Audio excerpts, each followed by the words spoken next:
a lot there that I want to get into, and hopefully in the other universes that you mentioned, in the multiverses, we get into all of the ideas that you mentioned. But now I have to choose one road. Uh, and you mentioned how like science does this through a quantitative aspect, right? We know you argue in Galileo's error how we know what the water does, right? What's the characters of water? And when I was walking after reading Galileo's error, I went for a walk, and I started to feel the wind, right? And I've always known like what the wind is, but I didn't. Then like this aha moment emerged. Then I felt the wind. Hmm. This side of the equation where the wind was touching my skin and I was conscious of the wind going through me, right? And how do we put that into science? How do we Hmm. describe, for example, what you say on the intrinsic nature of things, the intrinsic nature of humanity? How what would a science look like this world of research into putting those aspects of of life itself into reality, into what we can see in the world.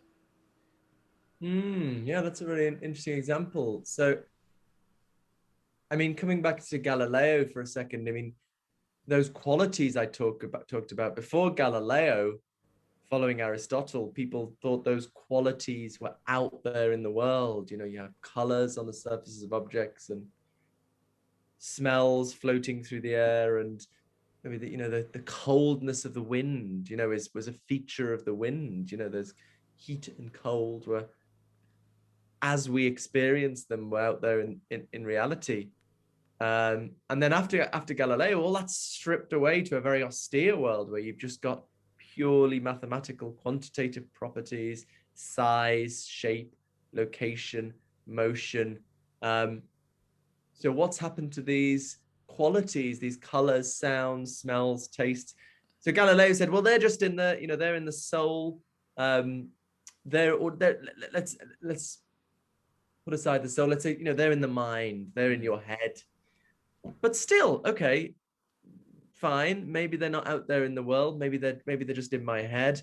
But now, if we want a science of consciousness, that's interested in what's in my head. So it comes back to bite us. That those qualities we can't escape from them unless we say, well, the experience doesn't in fact exist.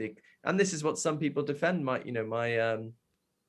good friend Keith Frankish defends what's become known as the illusionist theory of consciousness, that consciousness doesn't actually exist. It's an illusion, a trick the brain plays on you. You think you're having these quality involving experiences of colors, sounds, smells, tastes, but you're not.